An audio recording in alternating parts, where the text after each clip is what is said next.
Nous allons recevoir deux personnes au fort tempérament qui ont envie d'en découdre.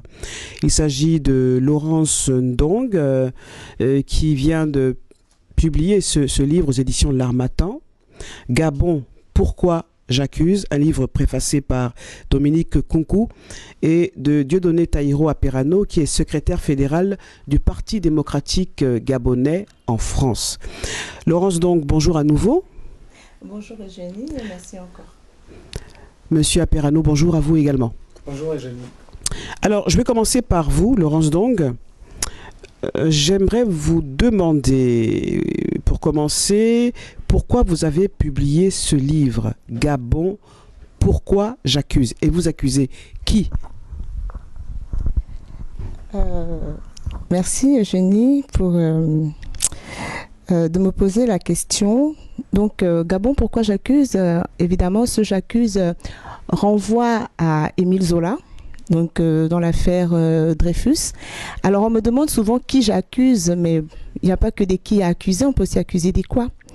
Et donc, est-ce que j'ai écrit ce livre? J'ai fait le choix de m'engager en politique. Donc, c'est un choix que j'ai fait parce que pour moi, la politique, c'est un secteur très important dans la vie d'une nation. Et le 5e chapitre de mon livre s'ouvre sur une citation d'André Comte-Sponville qui dit que la politique n'est pas là pour faire le bonheur des hommes, elle est là pour combattre le malheur et elle seule, à l'échelle d'un pays ou du monde, peut le faire efficacement. Et c'est ce que je me suis attelée à démontrer dans ce chapitre 5. La politique est la seule qui est efficace pour améliorer les conditions de vie de toute une population. Et ce, d'autant plus que les ressources du pays doivent profiter en premier lieu à l'ensemble de la population. Et ce que j'ai vu faire en politique, les pratiques que j'ai vues, l'expérience que j'ai vécue m'a amené à m'interroger sur cette pratique de la politique. Et je me suis dit, c'est pas possible. Est-ce que c'est réellement ça, faire la politique? Et donc, j'ai écrit ce livre dans un premier temps pour interroger la pratique de la politique à la lumière de ce qui se fait dans le monde, de ce qui se dit. C'est pour ça que dans mon livre, je cite Max Weber, je cite Guibault, je cite Bayard, qui a beaucoup écrit qui est un sociologue, politologue, qui a écrit sur la politique africaine. C'est de lui que vient l'expression la politique du ventre. Donc, ce livre n'est pas simplement un témoignage, c'est une réflexion sur la pratique de la politique. J'ai interrogé les pratiques de la politique en général, j'ai voulu théoriser ces pratiques pour identifier les représentations qu'elles induisent et les représentations qui les sous-tendent. L'objectif étant évidemment d'aller vers la complexification de ces représentations pour faire une politique autrement. Cette politique qui va certainement un jour emmener le développement de nos pays. Monsieur Aperano. Vous me posez la question... Qu'est-ce que vous pensez de ce livre? Est-ce que vous l'avez lu? Ah, oui, j'ai lu la couverture. Je suis obligé d'être franc. À un moment donné, vous savez, je me suis présenté tout à l'heure en tant que technicien. Et à côté de cela, je revendique aussi mon appartenance au christianisme. Oui, mais le pasteur a l'habitude de dire que, et je pense que la pasteur que nous avons en face de nous ne me contredira pas, le diable va à l'église. Et c'est même lui qui a éprouvé Jésus après 40 jours de jeûne dans le désert. Donc, il y a chrétiens et chrétiens. Bien. Alors, pourquoi je me suis limité juste à la couverture? La raison est simple. C'est que quand vous écoutez mon ex-camarade, puisque nous avons été camarades, je crois, 2 ans ou 3, pas plus, en tout cas quelques années qui ont été chargées par sa pratique de la politique. Voilà. Il y a des gens dont, qui sont forts à créer des problèmes là où il n'y en a pas. Il y a des gens qui ont le talent pour n'avoir d'autres résultats que le trouble. La division, le clanisme, voilà, toutes ces choses que je combats. Et son talent à elle, tel que vous venez de voir, les raisons intellectuelles réfléchies qui l'ont amené à faire de la politique, la conceptualisation et tout, quand vous l'écoutez, vous trouvez que vous pouvez penser que c'est... Non, mais elle a réfléchi, elle a dormi, elle s'est levée, et puis elle s'est réveillée avec la lumière au-dessus de la tête, l'apparition de la Vierge Marie qui l'a guidée. C'est presque ça quand on vient de l'écouter. Eh ben, moi, j'ai envie de vous dire que la personne pragmatique qui est en face de vous, qui sait que 1 + 1 = 2 et que même on peut aller à racine de 3, bref, ne prend pas ces choses-là comme ça. J'ai bien aimé une lecture que j'ai faite dans un magazine dans laquelle j'ai lu que actuellement les responsables de ressources humaines, je l'ai déjà dit à Laurence, lorsque nous étions, enfin lors de notre réunion en face du secrétaire général Faustin Boukoubi, quand il essayait de me décrire comme étant la personne diabolique à cause de qui le PDG ne marche pas, à cause de qui le PDG va tomber en France, alors qu'elle venait avec des idées de construction, de mobilisation et de tout et tout. Bon bref, derrière ça, j'ai été maintenu à mon poste et elle a trouvé bon de persister dans sa démission. Donc je disais ce soir-là au secrétaire général, qui m'a bien entendu, que actuellement il y a des concepts au sein des ressources humaines qui ne mettent plus en avant le quotient intellectuel. Savoir en combien de temps la lumière traverse l'espace et en combien de temps le vaisseau Soyouz va atteindre la station orbitale, voilà, ça c'est bien beau, mais ce n'est pas ça qui fait bouillir la marmite. Non, mais concrètement, voici à quoi. Donc, on peut venir targuer avec toutes les théories, avec tous les concepts, avec tous les motifs qui nous ont emmenés à prendre tel ou tel.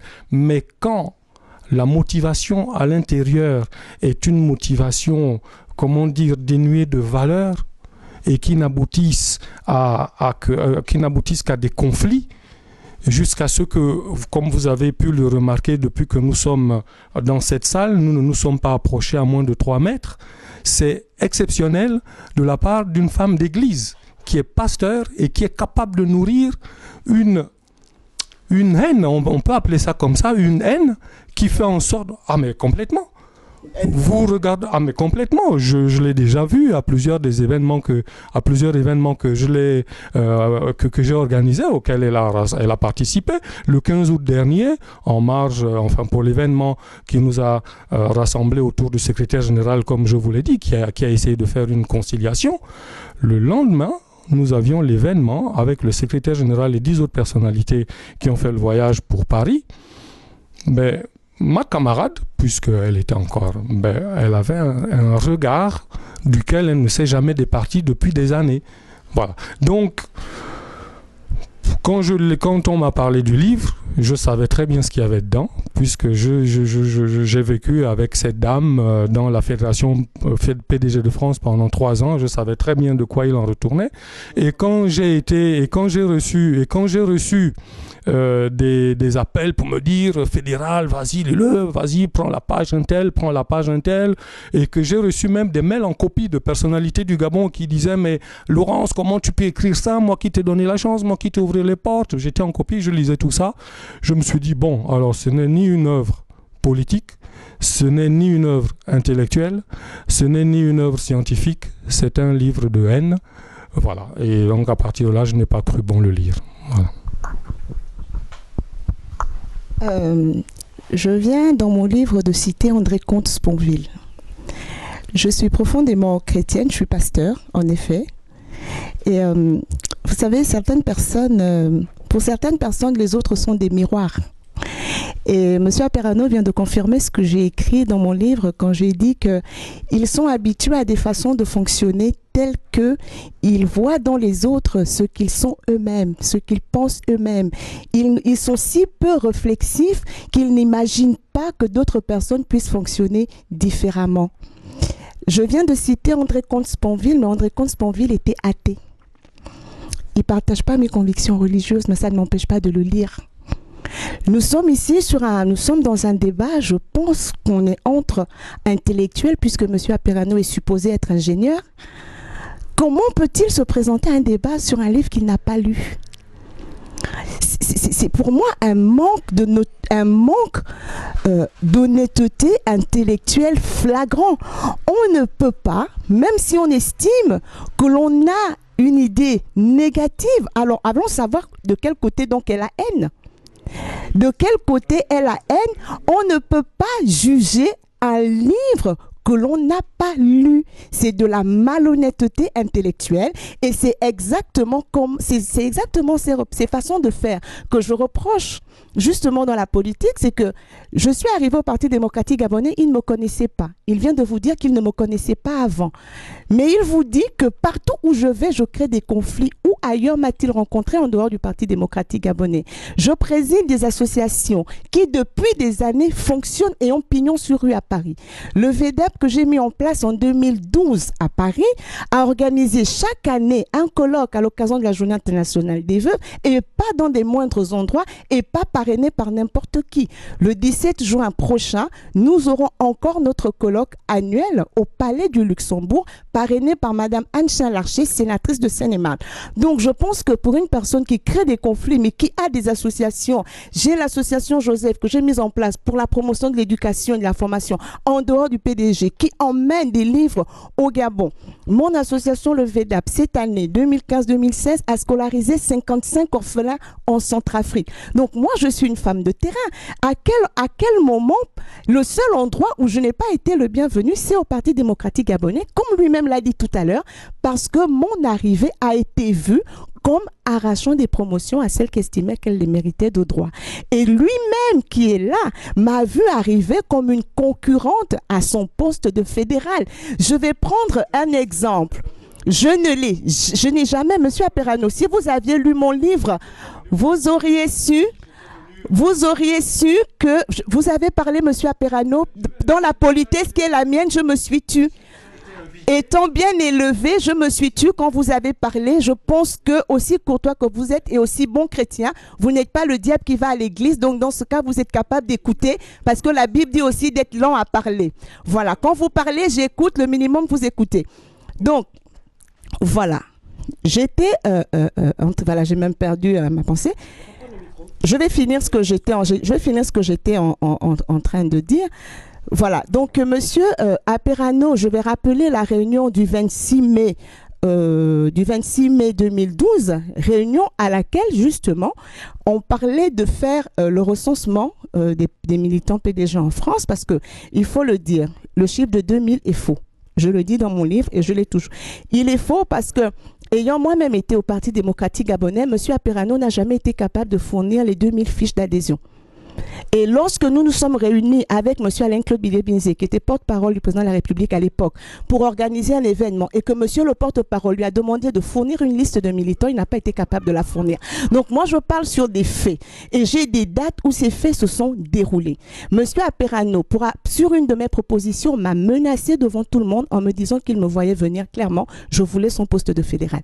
S'il avait lu mon livre, il aurait vu que ce poste m'a été proposé au plus haut niveau, puisque j'ai été reçu par les plus hautes autorités du parti et que ce poste, je l'ai refusé. Parce que contrairement à ce qu'il veut faire croire, le Parti démocratique gabonais, de façon générale et en France, c'est une structure obsolète qui ne fonctionne pas du tout sur le terrain, dont la seule activité se limite à l'organisation de l'anniversaire du parti, comme il vient de le dire, et toujours de façon festive. Le dernier auquel j'ai assisté en 2014, l'unique d'ailleurs, une réunion qui doit commencer à 18h, en réalité a commencé après 22h, parce que, comme toujours, les principaux attendus étaient en retard. Donc, il y a toutes ces choses-là autour qui font que, quand on a un minimum de cohérence, on ne peut pas s'y retrouver. Alors, ce n'est pas un débat de personne. Hein. Moi, je pense qu'il est important quand même d'élever le débat. Moi, j'ai une question. Parlons de la structure et notamment de l'UFPDG. Alors, vous dénoncez le comportement des militantes. Je voulu quand même réagir sur 2-3 petits aspects. Tout à l'heure, Monsieur Aperano, tout à l'heure. Donc, les femmes de l'UFPDG, donc page 42, vous écrivez, se comportaient à votre égard, parce qu'il y a eu une fronde contre vous, les femmes de l'UFPDG se comportaient comme si appartenir à cette structure était un privilège dont il fallait absolument exclure les autres Gabonaises. Alors, on voudrait comprendre comment ça se passe. Très rapidement, après, je passe la parole à M. Aperano. Alors, comment ça se passait? Quel était l'état d'esprit? Parce que j'ai approché l'UFPDG, comme il dit, j'ai jamais demandé à être délégué fédéral de l'UFPDG, j'ai jamais rien demandé. La structure n'a jamais rien organisé en tant que UFPDG, elle ne fonctionnait pas. Et donc, on m'a demandé sur la base de mes compétences, et je leur ai toujours dit au PDG que je ne suis pas venue parce que je cherchais une place au soleil. Comme je dis, j'ai mes activités, j'ai des associations qui fonctionnent bien. J'ai été directeur général avant 30 ans, j'ai laissé des traces au ministère de la Famille. Donc, on m'a demandé d'apporter mon dynamisme à l'UFPDG et de restructurer un peu cet organe du parti pour que les femmes puissent faire autre chose, comme il l'a dit lui-même tout à l'heure, que cuisiner, puisqu'il a bien cité qu'elles cuisinent très bien, elles ont encore cuisiné pour la fête. Et qu'elles puissent faire autre chose que cuisiner, que faire de l'animation. On voulait vraiment emmener les femmes à un autre niveau. Et c'est ce que j'ai proposé aux femmes. J'ai dit aux femmes, vous êtes libres de dire que je viens de nulle part. Déjà, venir de... Ne pas connaître quelqu'un pour elle déjà signifie qu'elle vient de nulle part. Je vous ai donné une petite partie de mon CV, mais pourtant on continue de dire que je viens de nulle part, alors que les fonctions que j'ai occupées au Gabon, ni M. Aperano, ni personne d'autre, parmi celles qui tenaient une fronde contre moi, ne les a occupées. Donc, je suis arrivée avec un CV, avec un parcours, et dans le but de faire des choses. Et je leur ai dit que je n'étais même pas intéressée à rester au PDG. Ça ne m'intéressait pas de rester délégué fédéral. Ça ne m'intéressait pas du tout. La preuve, c'est que si ça m'avait intéressé, c'est secrétaire fédéral que je serais aujourd'hui. Mais ça ne m'a pas intéressé. Donc, ces femmes-là se conduisaient, lorsqu'il y avait des réunions et qu'il y avait de nouvelles femmes qui arrivaient, on demandait qui l'a amenée. Elle est venue faire quoi? Qu'est-ce qu'elle fait là? Comme si, en fait, de nouvelles femmes étaient interdites d'arriver au Parti démocratique gabonais et que ce cercle fermé devait continuer d'exister et continuer de rester entre elles. Et c'est ce que moi, j'ai expérimenté avec ce groupe de femmes et c'est pour cela que je l'ai écrit. Monsieur Aperano. Vous savez, Jenny et les téléspectateurs qui nous suivent, j'ai été invité à plusieurs reprises à participer à des émissions, notamment Africa numéro 1, que vous connaissez encore, je vous salue, le travail que vous avez fait et l'image que vous avez donnée du Gabon dans ce média. J'ai été invité à plusieurs reprises à donner la répartie à Laurence à propos de son livre. J'ai toujours décliné. Parce que je sais que ce n'est rien d'autre que du montage intellectuel. Et au bout du compte, quand vous avez un minimum de discernement, et je vous invite aussi bien vous les spectateurs que les téléspectateurs, à décrypter les incohérences. Tout à l'heure, elle disait que c'est de son propre initiative que pour répondre à des réflexions et des déductions qui lui sont venues dans l'esprit pour se rendre utile, parce que la politique, c'est la base de tout, qu'elle a entrepris la démarche de sa propre volonté en choisissant le PDG après avoir compulsé toutes les propositions qu'elle a choisi le PDG soutenir, Ali Bongo Ndimba. Et quelques minutes après, elle nous dit qu'elle est arrivée au PDG, en fait, on l'a presque suppliée, elle est venue là juste pour rendre service, elle n'était pas là pour durer, elle allait laisser ça, que bon, attendez, à un moment donné, je pense que le mieux, c'est de passer sur ce livre parce que j'ai décliné toutes les offres qu'on m'a proposées pour débattre avec elle sur son livre. Ce n'est pas un livre littéraire, ce n'est pas une œuvre littéraire, ni politique, ni scientifique, ni qui que ce soit. C'est un tissu d'incohérence. Je connais le personnage, elle vient encore de le démontrer. Elle vient d'insulter les femmes du PDG. Elle ne passe le temps qu'à ça. Elle pense que c'est elle qui fait tourner le monde et c'est pour ça qu'on l'a vomi.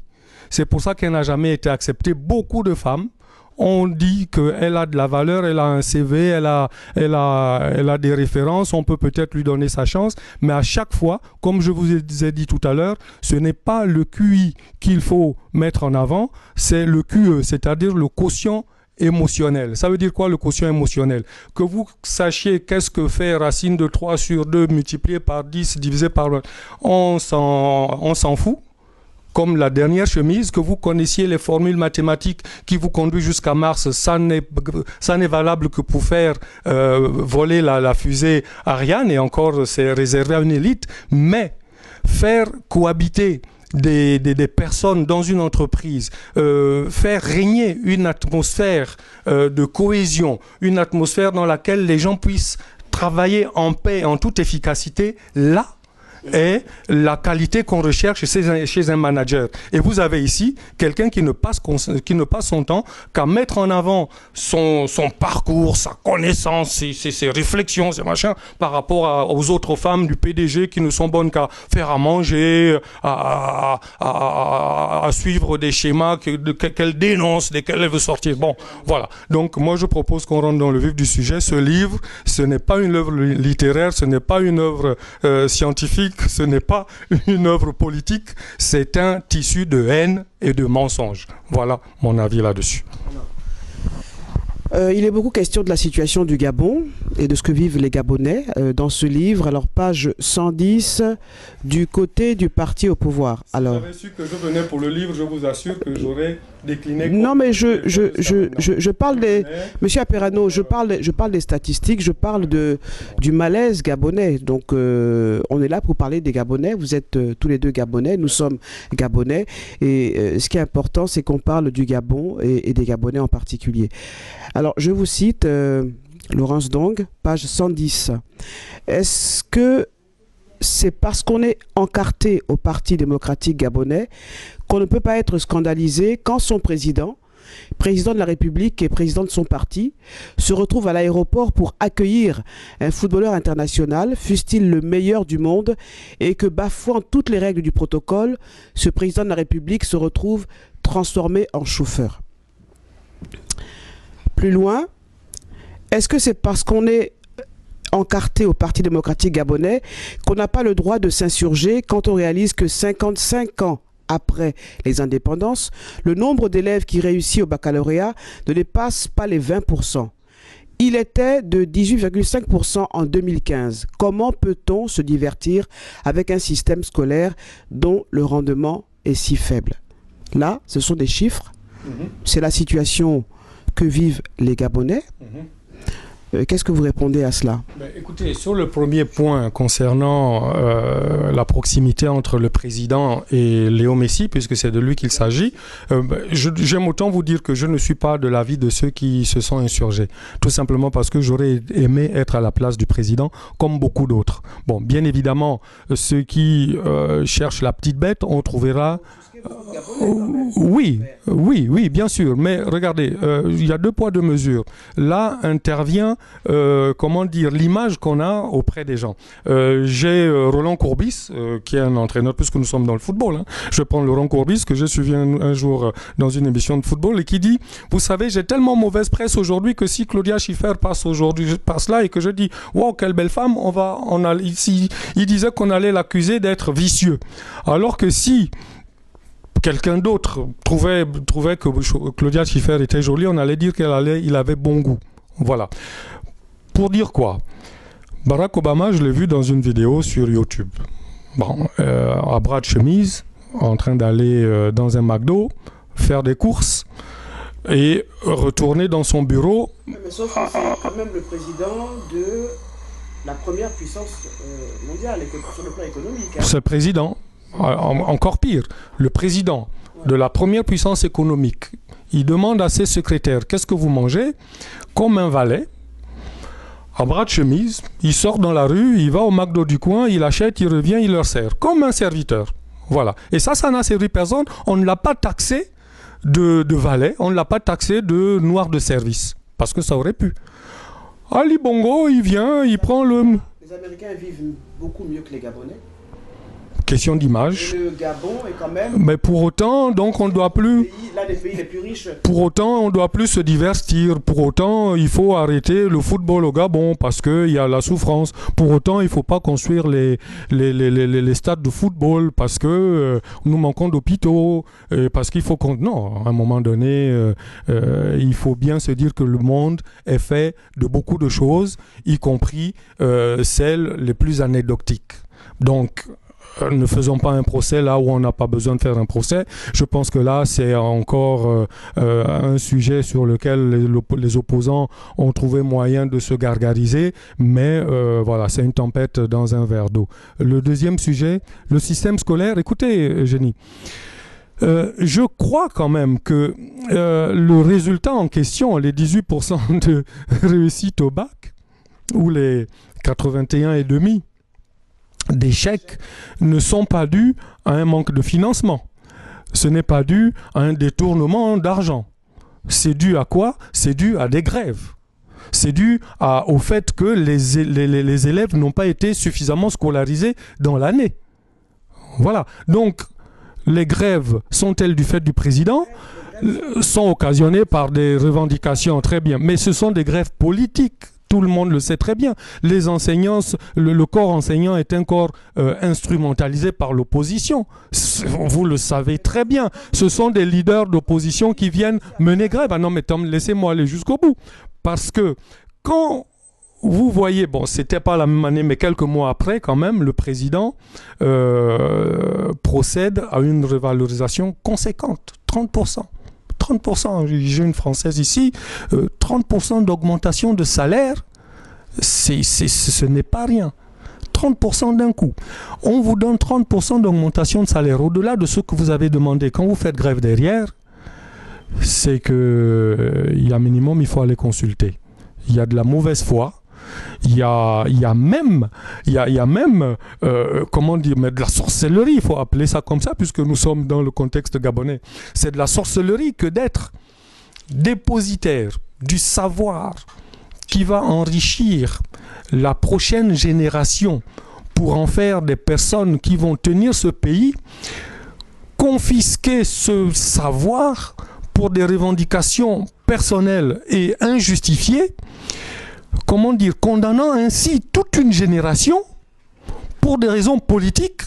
Je vous assure que c'est parce qu'on reste politicien et donc faisant l'effort de comprendre au mieux les autres et se dire que bon, de toute façon, il y aura des échéances dans lesquelles le Gabonais choisira.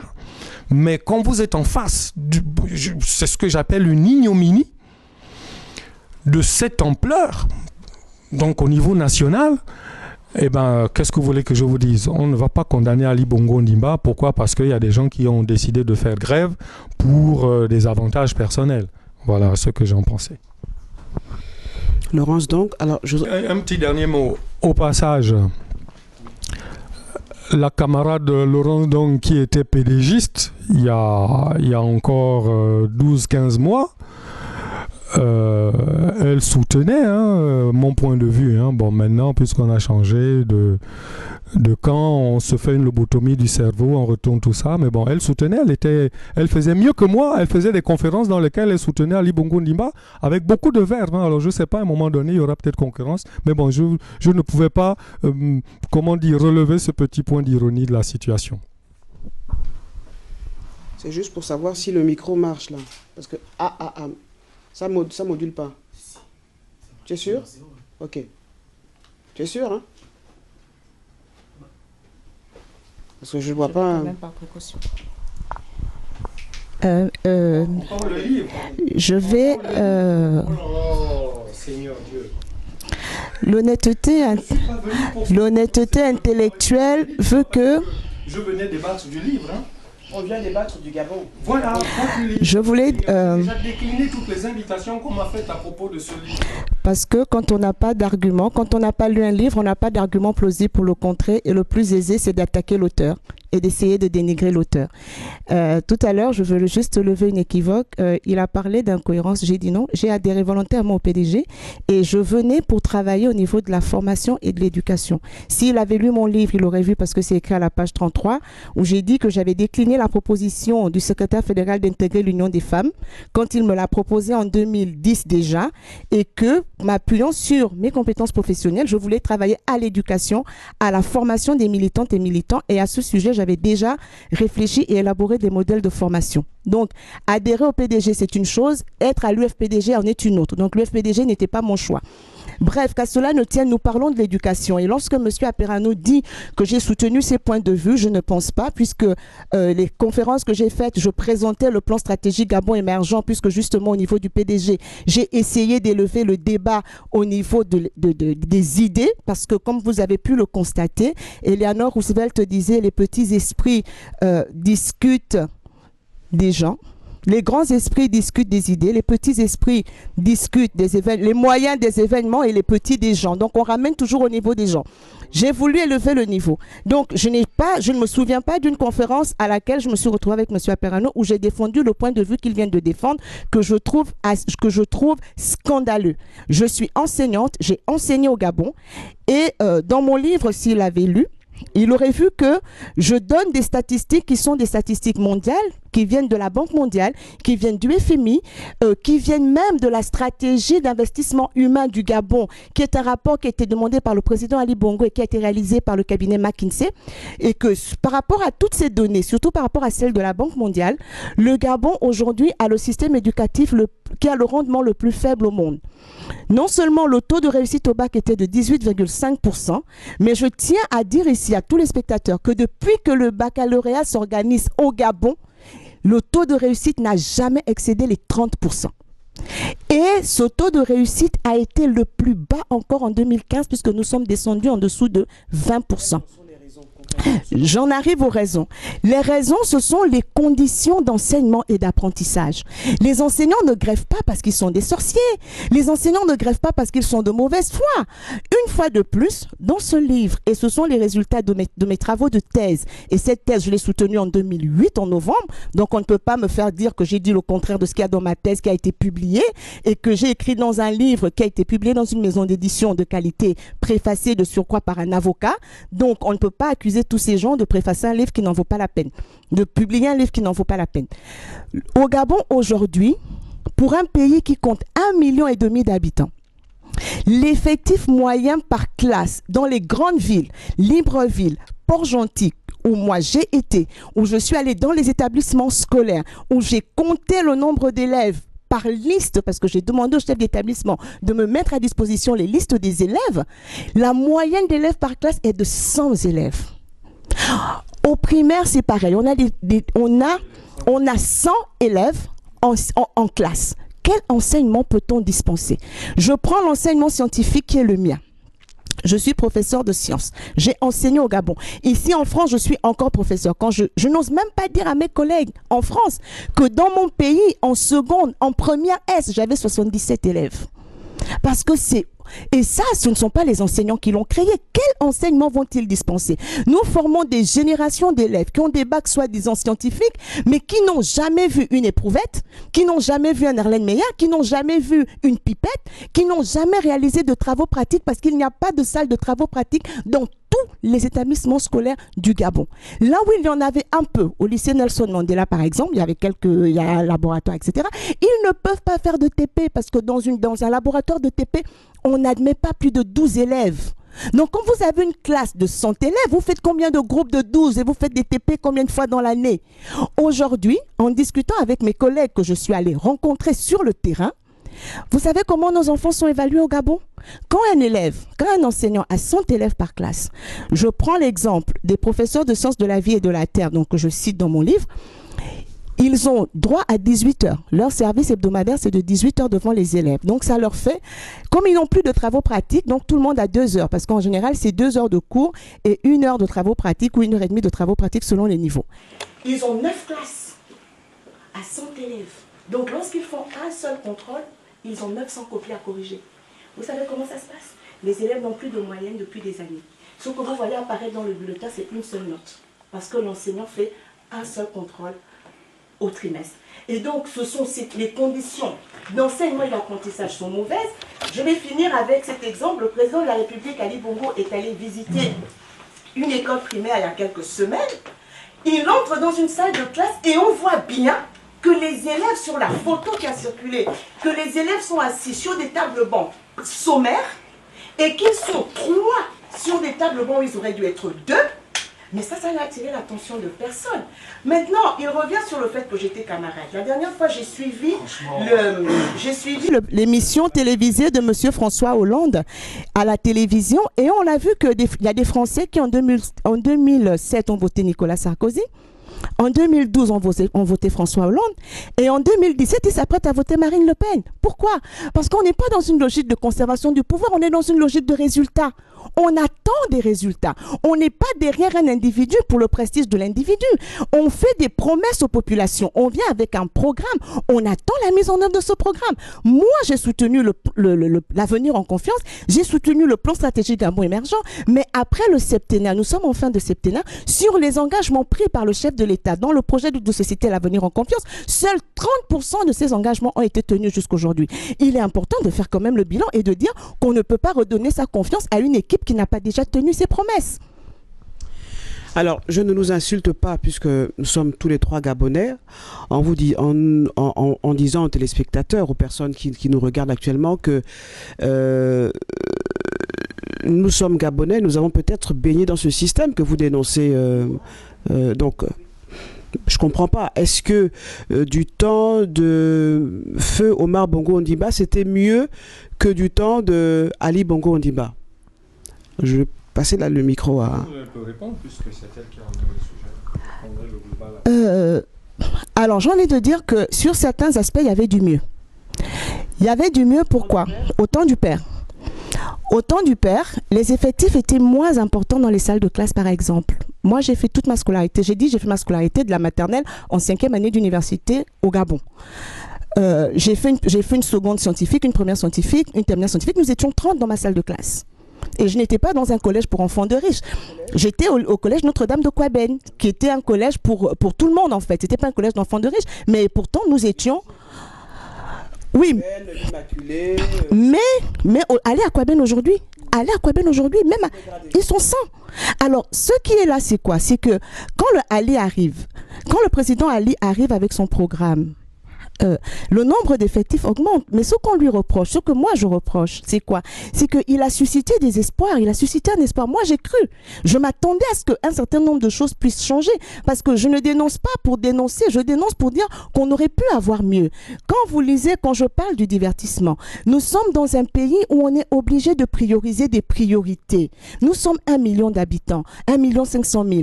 Nous sommes capables de faire du micro-enseignement. Le Gabon peut avoir des classes de 20 élèves.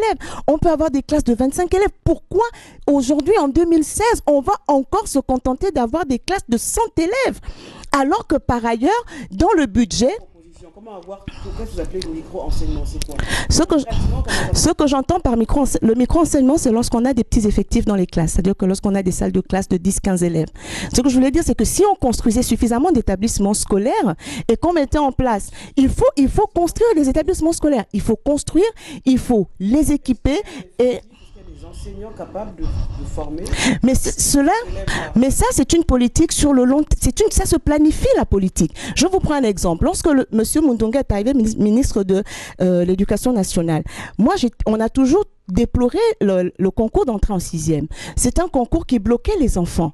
Le Gabon est le seul pays qui avait ce concours d'entrée en 6e. Pourquoi? Parce qu'il n'y avait pas assez de place en 6e. Donc, comme il n'y avait pas assez de place en 6e, on avait mis ce concours pour filtrer, pour retarder les enfants. Donc, ce n'était pas à leur avantage. Je signale quand même que le Gabon a ratifié la Convention relative aux droits de l'enfant et que l'un des principes fondateurs de cette convention, c'est l'intérêt principal de l'enfant. Tout doit être fait d'abord dans l'intérêt de l'enfant.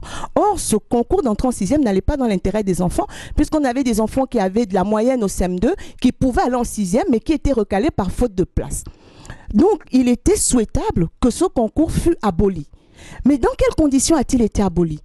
Il aurait fallu qu'on le prévoie, qu'on le planifie, qu'on dise, bon, nous avons tant d'élèves qui arrivent en 6e, nous avons tant de places disponibles, nous allons construire des salles de classe pour que dans 5, 6 ou dans 10 ans, que le concours soit aboli.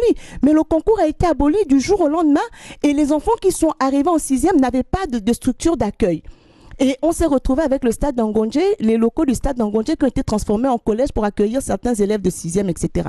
Donc c'est pour dire que le développement se planifie et c'est pour ça que moi j'ai soutenu l'avenir en confiance parce qu'il y avait cette planification.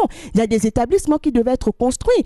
Et quand on regarde le rapport de la Banque mondiale, malheureusement on réalise que certains de ces établissements ont été financés mais n'ont jamais vu le jour.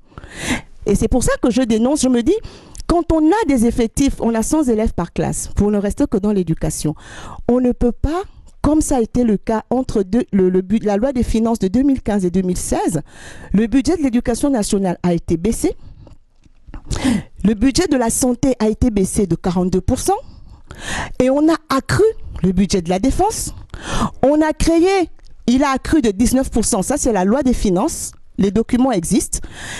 On a créé des postes de dépenses supplémentaires. Rien que la CAN va dépenser près de 463 milliards. Dans le même temps, on a un problème. On a des problèmes pour les services sociaux de base. C'est ça le problème. C'est pas qu'on ne doit pas construire les stades. La situation s'est dégradée davantage parce que aussi au niveau du pouvoir, il y a eu une mauvaise répartition des budgets. Il y a eu une mauvaise priorisation des priorités. Et la situation aujourd'hui est pire. J'étais à Port-Gentil en décembre 2015. Je suis allée au lycée d'État de Port-Gentil. En seconde, ils étaient 109 dans la classe où je suis allée. Donc, je ne raconte pas des faits. J'ai été sur le terrain et je suis simplement en train de dire que pour notre pays, en 2016, on ne peut pas continuer comme ça. Il est temps que l'on change les choses. Monsieur Aperano. Bien, vous voyez, Eugénie, il m'est vraiment insupportable ce débat. Pourquoi? Parce que je m'attendais à ça. Mais la raison pour laquelle j'ai accepté ce débat en face de mon ex-camarade, c'est simplement parce que vous devriez faire l'arbitrage. Et je m'attendais à quelque chose d'un peu plus élevé. Je souffre beaucoup de ce que je viens d'entendre. Pourquoi? Parce que j'ai l'impression d'être sur Facebook. Cette dame est experte à vous. Facebook est un endroit où on trouve de tout. Toutes les personnes qui souffrent de n'avoir pas de médias à leur portée ou accès aux médias viennent se produire là-dedans à coup de vidéos, à coup d'écrits, avec des informations, les unes aussi abracadabrantesques que les autres, parfois de la vérité, parfois de la demi-vérité, parfois du mensonge. Bref. Et là où je comptais sur vous pour élever ce niveau, c'est que je sais que mon ex-camarade a été experte dans l'art de vous livrer un beau paquet. Non, mais laissez-moi terminer parce que... Non, je ne vous accuse pas, mais je suis en train... Non, du tout. Mais j'aimerais qu'on se départisse de ce livre-là parce que... non, mais voilà, justement, j'en viens. On n'a rien inventé. J'en conviens. De leurs conditions de vie, de conditions de plus en plus difficiles. Exact. Alors, mais regardez. Alors, maintenant, je saisis. Mais regardez. Je vais même vous dire merci. Parce que je profite de cette opportunité pour rétablir cette vérité. Celle des demi-vérités. Des vérités ou des mensonges complets qu'on peut rencontrer ici et là, dont se servent les gens de sa catégorie ou les gens de son camp pour gonfler le ballon. Ils arrivent à faire d'une...